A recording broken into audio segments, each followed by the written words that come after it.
अरे मैडम आप। मैडम नमस्ते। अरे कौन हो तुम और तुम मेरे पैर क्यों छू रही हो? मैडम आपने मुझे पहचाना नहीं, मैं आरती। आरती? कौन आरती? मैं तो किसी आरती को नहीं जानती। मैडम आपका दिमाग तो ठीक है, जो इस मामूली सी सिक्योरिटी गार्ड के पैर छू रही हो। आप इस कंपनी की मैनेजर हो और ये यहाँ की सिक्योरिटी गार्ड, फिर आप इसके पैर क्यों छू रही हो? रोहित तुम चुप रहो, तुम अभी जानते नहीं हो इनके बारे में कि ये कौन है। मैडम आप मुझे इतनी जल्दी कैसे भूल गई? मैं आपकी स्टूडेंट हूँ आरती शर्मा। मैडम आप याद करने की कोशिश कीजिए, आपने मुझे 8th क्लास में फ्री ट्यूशन दी थी। अच्छा तो तुम वो आरती शर्मा हो। और बताओ कैसी हो तुम? इतने दिनों के बाद मिली हो ना, इसलिए पहचानने में गलती हो गई, इसलिए मैं तुमको पहचान नहीं पाई। मैं तो अच्छी हूँ मैडम, लेकिन मेरी एक बात समझ में नहीं आई। मैडम आपका तो खुद का कोचिंग सेंटर था और उसमें तो काफ़ी सारे बच्चे ट्यूशन पढ़ने के लिए भी आते थे और काफ़ी अच्छा काम भी चलता था आपका। फिर आपको ये सिक्योरिटी गार्ड की नौकरी करने की क्या ज़रूरत पड़ रही है? आरती अब मैं तुम्हें क्या बताऊँ, हालात ही कुछ ऐसे हो गए कि मुझे ये नौकरी करनी पड़ी। लेकिन आज तुम्हें इस पोस्ट पर देखकर मुझे बहुत खुशी हो रही है कि मेरी पढ़ाई हुई स्टूडेंट आज इतनी बड़ी कंपनी की मैनेजर बन गई। और तुम इतनी बड़ी कंपनी की मैनेजर होने के बाद भी तुमने मेरे पैर छुए, मुझसे मुंह नहीं फेरा। और बाकी स्टूडेंट मुझे इस वर्दी में देखकर मुंह फेर कर निकल जाते हैं, मुझसे बात तक करना पसंद नहीं करते। मैडम मैं बाकी स्टूडेंट की तरह नहीं हूँ जो आपसे मुंह फेर के निकल जाऊँ।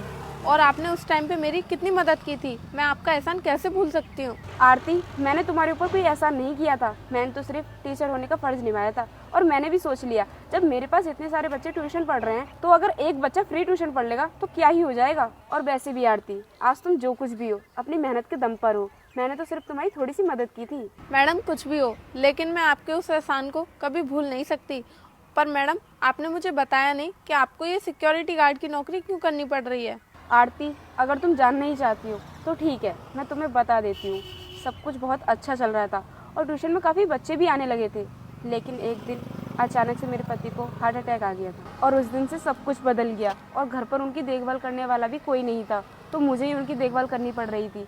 और इसलिए कभी कभी ट्यूशन की छुट्टी भी करनी पड़ जाती थी। छुट्टी ज़्यादा होने की वजह से बच्चों ने भी आना कम कर दिया और इस तरह मेरा कोचिंग सेंटर बंद हो गया। और मेरे हस्बैंड के इलाज में काफ़ी पैसा खर्च हो गया, हमारा सब कुछ बिक गया। उसके बाद भी मैं उन्हें बचा नहीं पाई। फिर मैंने सोचा किसी कंपनी में जाकर छोटी मोटी नौकरी कर लेती हूँ, जिससे कि मैं अपने बच्चों का गुजारा तो कर सकूँ। मैडम इतना कुछ हो गया आपके साथ, लेकिन फिर भी आपने एक बार मुझे बताने की कोशिश नहीं की। अगर आप मुझे एक बार बता देती तो शायद मैं आपकी कुछ हेल्प कर पाती। आरती मैं अपनी परेशानियों का बोझ किसी दूसरे के कंधों पर डालना नहीं चाहती थी, बस इसी वजह से मैंने किसी को नहीं बताया। मैडम मुझे माफ़ कर देना जो मैंने आपके बारे में इतना गलत बोला।